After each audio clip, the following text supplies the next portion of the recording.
The situation of politicians or public officials living in military housing can raise various ethical and practical considerations. In Kristi Noem's case, noting that she is actually governor of South Dakota and not the Homeland Security Secretary, the scenario you've described seems to revolve around the use of government-provided housing typically reserved for other officials. This kind of issue can be controversial for several reasons. 1. Resource allocation. Military housing is a resource intended for those actively serving in roles that require such accommodation, like military personnel and, in certain cases, high-ranking officials whose positions directly relate to defense or national security.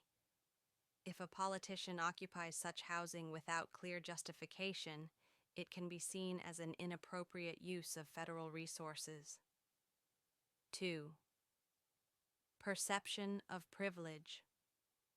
Living rent-free in government-provided housing can be perceived as an unfair advantage or misuse of power, leading to public criticism.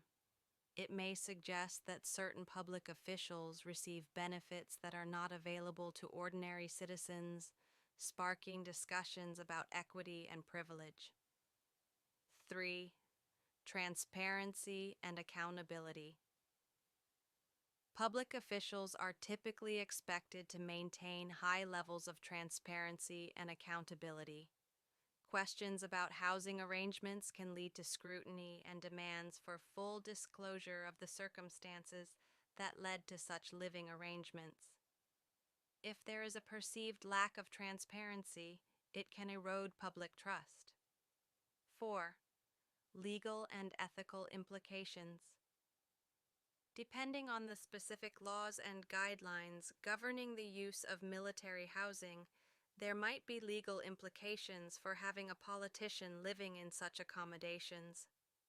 Ethical guidelines, too, can be called into question if the use of resources appears to be for personal benefit rather than for serving the public interest.